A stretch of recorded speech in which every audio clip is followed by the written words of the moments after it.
Hi, Mindscape artists. Thank you for tuning in today. I was inspired a couple of days ago to do a video about what it truly means to love yourself.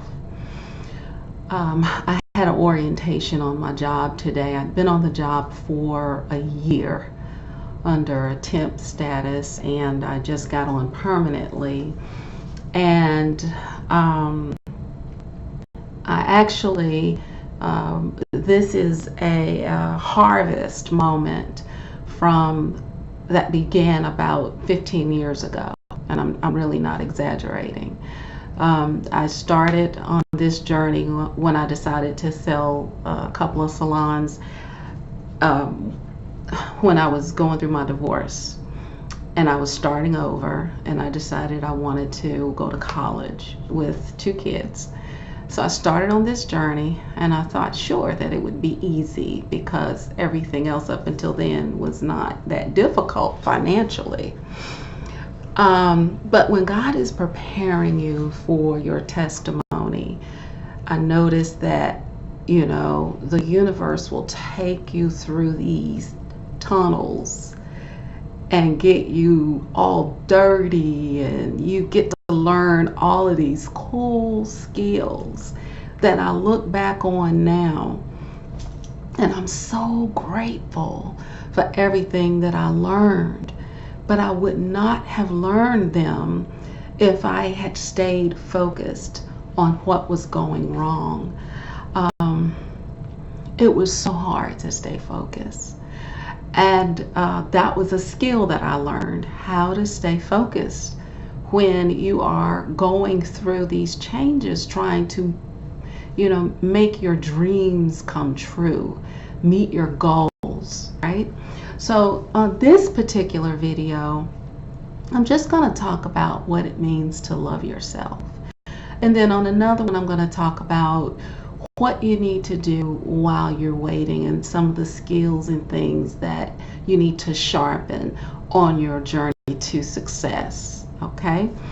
So when we talk about self-love in this society, we talk about it from a defensive standpoint. I need to do this for me. I need to love myself, and if I don't love myself, nobody else is gonna love me. And you hear all of this vibrato around self-love. But self-love does not require all of that. You don't have to make an announcement. You don't have to be defensive about it. Self-love is a very, very sacred thing. It's something that you do in silence, actually. So self-love, according to my definition, is total devotion to improving yourself so that you can be of use to others without losing yourself. Total devotion is total devotion to improving yourself so that you can be useful to others without losing yourself. Sometimes we go through this dance where we love others and then we turn around and we drop everybody to love ourselves. And then we come out and we share, and then we drop, and then we love. And then, and we have to wait. I did it when I was younger, so I know we have to wait until we get fed up. This is because we don't know ourselves. We're still testing out our boundaries. We're still testing out our level of tolerance. We're still testing out our strengths. We're still testing out our character. We're still testing out how are people going to accept me if I show self-love? Who's going to remain? Who's going to leave? And so we're defensive about it, because we're scared to show self-love. Because self-love means that I pull away a little, I take care of my needs, and I want to make sure that people are going to be there when I emerge, right? So it's something that you resist doing because you actually think you're going to be punished for it, right? But we know as we evolve that those who truly love us are going to be there for us. So the first step in self-love is to not be defensive about it.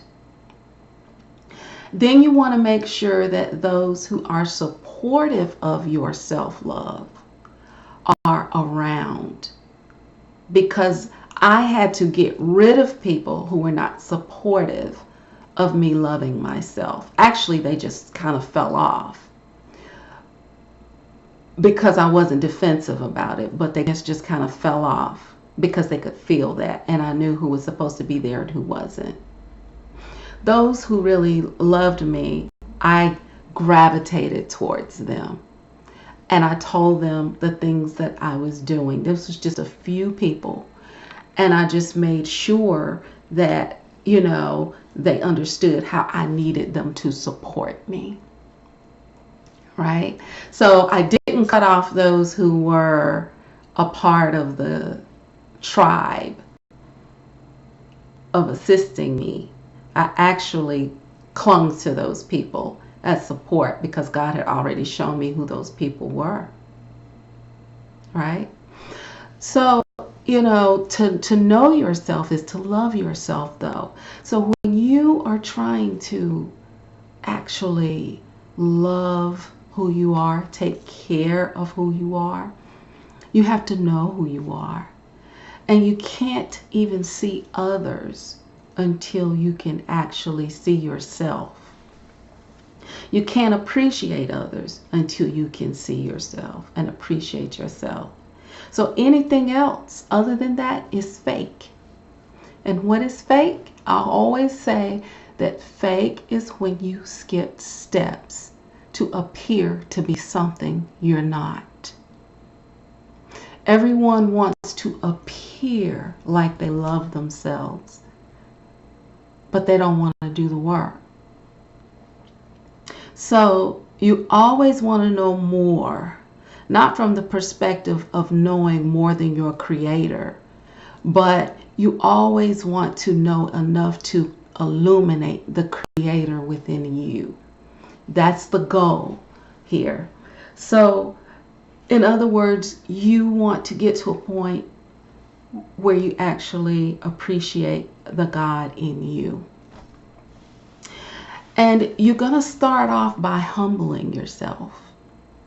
And humbling yourself doesn't necessarily mean that you beat yourself up with guilt and you start feeling ashamed and you start holding yourself back because you feel like, you don't deserve certain things.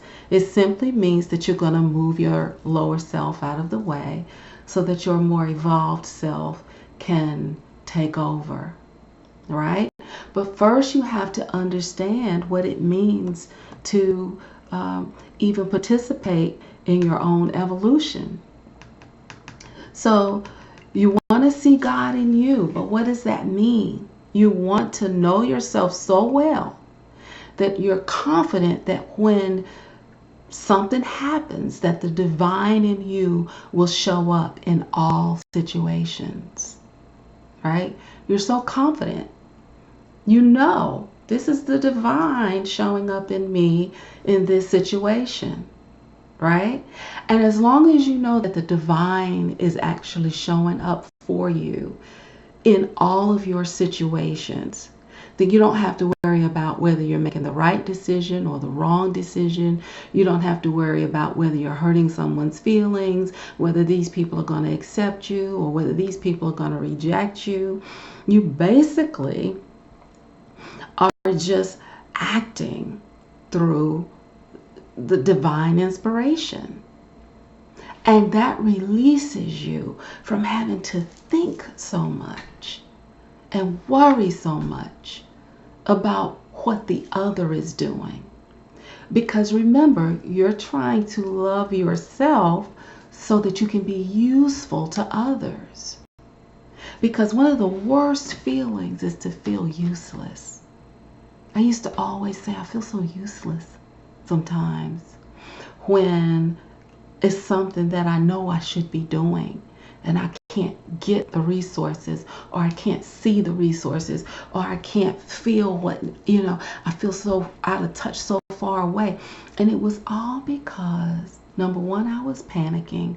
I was fearful. I wasn't looking right in front of me with what I already had. I was reaching beyond everything that was right in front of me. I was stepping right over top of it. God would lay something down for me, and I would step over top of it. I couldn't even see it because I wasn't looking here. I wasn't looking inside. I was looking out there. I was looking over there. I was stepping on top of everything that God was giving me. So you want to make sure that the divine in you is going to show up in all situations through right actions and producing right results. Right actions and right results. So what is right? These are the questions that I ask myself, because I find myself repeating some of the things that I hear people say. And then I ask myself, well, what is right? And that is what learning about yourself is all about. You ask question after question after question. Once you open up your mind and the universe knows that you're curious, God will reveal what was once unknown to you. And you can actually get the information that you're looking for the particular goal that you need, right? Sometimes we want to know too much. Sometimes we just want to know everything. I used to be that way, where I just wanted to know everything. Well, what about this? And what about that? And as I became more mature, and as I became more powerful, and as I became more confident, I realized that the universe opens up knowledge to us in layers. As we walk in one layer, the other layer is being opened. We walk in that layer, next layer is being opened. But if you don't take those steps and you're just sitting there trying to figure everything out, you'll never see it, right? You'll never know what to do to love yourself. Loving yourself is not a general thing that you can just tell somebody, oh, go get massages, go. When I had to love myself, I didn't have any money. I had 2 children. And I had a wonderful, wonderful family support. But I did not have any money to go get a massage, to go get my hair done, to go get my nails done, to take care of myself. See, that's not really loving yourself. But that's what the world tells you loving yourself is. That's so far from it. Loving yourself, and I'm going to keep saying it, is working on you. Working on yourself so that you can be useful to others without losing yourself. Well, first of all, you need to know what others need from you. You need to know what you're capable of giving. Well, in order to do that, you start learning about yourself, and then you start nurturing those things, whatever is revealed to you. So I knew that my gift was writing. So the way that I loved myself was when I was feeling really bad, and I still do it, I write. And I say, what can I learn from this situation for me? And what can I share with others? So I was working on myself to make myself useful to others without losing myself, right? So, right is ensuring that everyone, I need to read this. What is right? It's ensuring that everyone who comes in contact with you leaves with more good than they came with. You're not robbing people, you're edifying people. How are you going to edify anyone when you don't know who you are or what God can do in you. So right is anything that leaves people with more good when they come in contact with you than they had before they had contact with you.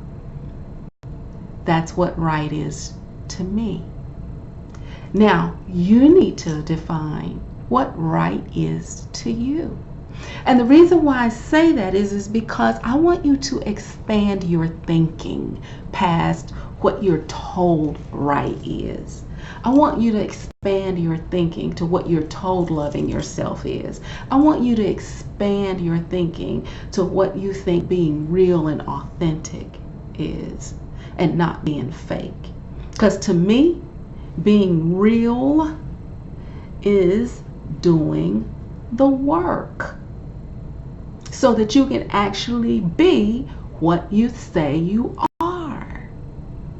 And I had a quote up that said, you can always tell where someone is in their walk by their level of defensiveness. When I hear people trying to share what they believe with other people, they're so defensive. They're so angry.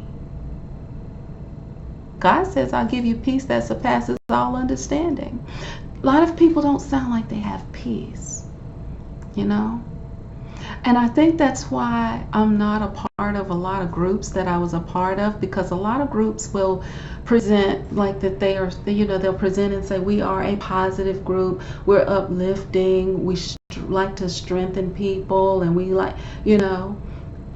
And a lot of times what you'll find is there are a lot of angry people, you know, with no solutions. You know, it's kind of okay to be, I mean, you know, it's okay to be angry. But I don't like a lot of rhetoric without solutions and steps, right? You're going to talk about what it is that's wrong, and then we're going to talk about what we can do to fix it, you know? So here are statements that show you're being fake. So again, I say fake means that there are skipped steps within your development to appear as though you are something you're not. There are skipped steps in your development to appear as though you're something that you're not. And I've done it. We've all done it because we didn't know any better. And we come in contact with people who just seem so much further ahead, and we try to act like them. We try to mimic them, and then we get frustrated, and then we fall off the wagon, we make mistakes, and then we don't even realize that that person is doing so much work that we don't see. So much work. I've worked so hard on myself. And a lot of times people don't understand what that means. So I'm just giving you a little bit of what that means. So these are statements that show you you're being fake if you don't do the work, right? I believe in the Lord Jesus Christ as my personal Savior. Now I know it's going to offend a lot of people, but I hear people say that all the time, and they have no idea what that means. They have no idea what that means. Now I'm not like a lot of groups and a lot of people who are against churches and religion and all of that stuff, because I know that there are people who have to have that construct. They have to have it, right? And I'm not here to say that just because you have to have that you're not evolved, that you can't think for yourself. But what I am here to say is that I did a talk on you need your enemies, and I did a talk on what your enemy is. And it's anything that you become overly dependent on. Anything you become overly dependent on, whether it's drugs, whether it's one man or a woman, whether it's religion, whether it's food, whether it's whatever. Anything that takes you outside of yourself, stops you from thinking for yourself, can become an enemy. And I want you to grasp what I'm saying. When I talk to people and they read and they see that I ask them, are you open to alternative ways of thinking? They get nervous. They get scared. What do you mean? What do you mean? Are you going to do some Jim Jones cult activity on us, brainwash us? What are you going to do? And I'm like, whatever happens. Whatever happens. Of course, I'm not going to do that. But I want to get you to open your mind to alternative ways of thinking. I don't care whether you're in a church or whether you're not. Because to me, it should be so that if you never see a church again, that you are so connected to the fact that you are the temple of the living God, that it's okay. Right? It's okay. So these are statements. I believe in the Lord Jesus Christ as my personal Savior. I love everybody. Because I like you and believe, because I like you and you believe in this or that, then I will believe in this or that. Example. Well, you know, he likes the Muslim faith, so, you know, I'm just going to convert and be a Muslim because I love him and I'm going to be a Muslim. He's Buddhist, so I'm going to be Buddhist. She's Adventist, so I'm going to be Adventist. He's into astrology, so I'm going to be into astrology. He's into Hermetics, so I'm going to be into Hermetics. Yeah, he's into devil worshiping, so I'm going to be into devil worshiping. He's into bodybuilding, so I'm going to be into bodybuilding. If you love bodybuilding, then I'll be into bodybuilding. If you like sports, then I can learn to like sports. Now, I'm not saying you don't compromise, but you don't want to just go along. It's very dangerous for people to do that when they don't even know what they like, what they want, what their philosophy is, what they need inside. That's why when people first meet each other and they do all of that, they end up being very unhappy because they don't know who they are. Now, once you know who you are, then you can actually be around people that believe something totally different than what you believe. And you can say, okay, if that works for you, but I'm solid. I'm solid. I know exactly where I'm coming from. You know, we can agree to disagree. That's what I mean by no defense. I don't try to talk people out of the things that they believe. The only thing I try to do is give you something you can put with what you believe. So another statement is, I don't want to go to hell, so I'm going to do this or that. I can't stand to hear people say that. If I hear somebody say, well, you know, I don't want to go to hell, so I just going to love my neighbor as God commanded, I'm like, that person don't even know what love is. I don't trust them. That's the honest to God truth. I don't trust them. They're fake. Because you're not loving. How you going to love out of fear? Right? I love you because I don't want you to leave me. No, that's not good enough. Go ahead. You're not ready for love because you're loving out of lack and fear and desperation. And I love you so much. Don't leave. Nah. Get yourself together. You're not ready. And it's okay. I don't have a choice, so I might as well. That's another statement. I don't have a choice, so I might as well. I don't have a choice, so I might as well go ahead and do what you want me to do and do that. I don't have a choice. When you feel like you don't have choices, you immediately begin to be someone else other than yourself. I don't have time to be healthy right now. I don't have time to be healthy. When I get ready to go lose weight, I'm going to do it after I finish this. When I get ready to get in shape, I'm going to do it after I finish it. I already know that you don't have intentions, because I've done that. I do it all the time. I'm not being real. I'm being fake, man. When I say I'm going to lose 30 pounds and then tomorrow comes and I'm still eating what I was eating yesterday, I'm being so fake. I'm being so fake, right? I'm not being real. If you have an addiction, you say, you know what? I got to stop this. I got to stop this. And you're not in somebody's office the next day, you're being fake. Being fake. Well, I was, but I didn't have time. I was going to go running, but I didn't have time. I was going to set that appointment with the counselor, but I just didn't have time. You're being fake.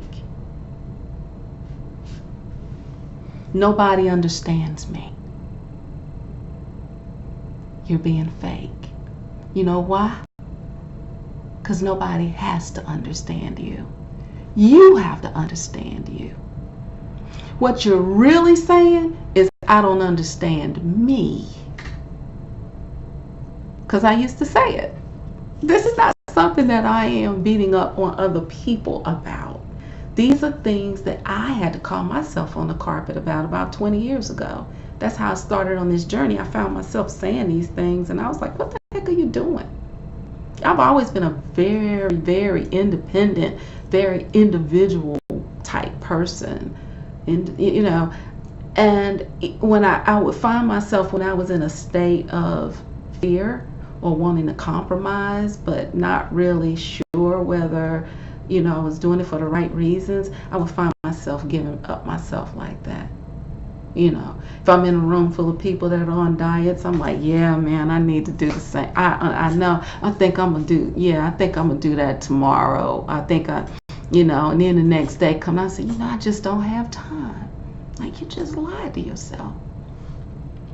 So, those are just a few examples. You may have some that you can add in the comments below. I kind of wish you would, because I was kind of getting a little tickled about it, So when you jump into a paradigm without knowing yourself, there's always a risk of losing yourself. However, if you jump into something with the assurance of knowing everything you do is always going to be connected to learning and growing, you can come out of it unharmed. Unharmed just means that you are enriched as a result of the experience and not robbed. Unharmed means that you are enriched by the experience and you're not robbed. So no matter what happens to you, if you know that overall that experience has made you smarter, stronger, wiser, more spiritual, more grounded, more confident, no matter what it is, you will always be able to bounce back. We lose our resiliency when we lose sight of why we're really here. We're not really here to get what we want. The things that we think that we want are put in front of us so that we can develop the character that we need to develop along the journey. So the reason why I say that is because I had to learn how to love myself through this 15-year journey of being able to find my dream job with my dream salary, with my dream benefits. When I got offered the job, I was in Florida doing a Reconstruct Your Mind seminar and selling books. I had no idea what I was going to come back to. And they called me and they offered me the job. And you know what I did? I countered the offer with a higher bid for a higher salary. I'd never done that before. And I was so nervous. And I called my sister. I was like, do you think I did the right thing? Do you think I did the right thing? She was like, I don't know, man. Sometimes, she was scaring me, man. So I was just like, I don't know if I'm doing the right thing, And she was like, yeah, well, sometimes it works and sometimes it. I was like, why would you say that? She's like, well, we'll just pray. I will pray about it and we'll see. I was like, yeah, that's what, I always have a different perspective on that. I'd already prayed about it. I wasn't going to pray about it anymore. That's one thing I learned for me is that once I pray about something, I let it go. At that moment, I had a scared moment and I picked the issue back up and I panicked. And then when I heard her say that, I was like, okay, let me calm down because I'm picking this back up, right? So they called me back and they said, okay, we accept that. You're going to start on the 9th, and that's that. I was like, wow, 15 years with no benefits, with no stable job. I was working for companies and they would always shut down. I was constantly being laid off. And so when it happened and I was sitting in orientation, I was like, wow, I'm here. But it's not the job that I'm happy about. It's the person that I've become as a result of the journey. I'm so much stronger. Now I can actually look at my children and loved ones like my grandparents looked at me, like my mother looked at me whenever I would come to them with a problem. And they would say, it's going to work out. And I would be like, no, I don't think it's going to work out. I would be panicking. But shortly after I would panic, I would go back to the drawing board. And I worked and I worked and I worked. I honed my skills. I worked on my patience. I worked on my ability to be able to see around things, because when you don't have any money, you got to be creative. I learned new skills.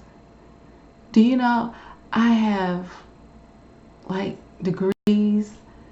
I was so afraid of accounting, but because I was in a temporary position and I didn't know what was going to happen, I took some accounting classes.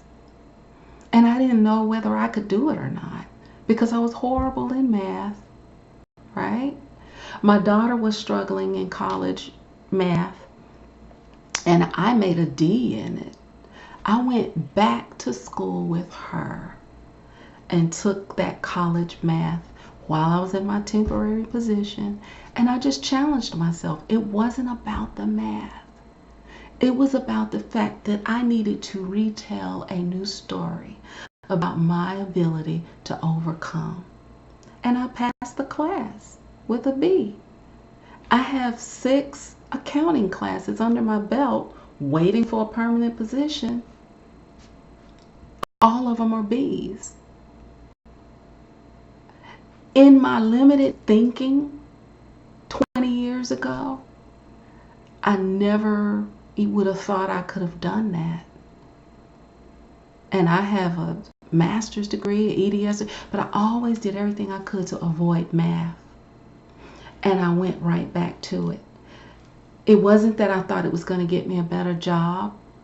It was because maybe it will, but even if it doesn't, I need to be overcoming while I'm waiting.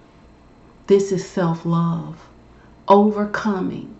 So what I did was I did things to take my mind off of my original goal, but it could also be applied to my goal if I needed it. So if you find yourself getting frustrated about trying to meet a goal, trying to get somewhere, trying to achieve something, think of a secondary skill or thing that you need to master. That's just going to add to your intellect, your spirituality, or your physical well-being. Because my next thing was to take a yoga class, and that's what I'm going to do anyway.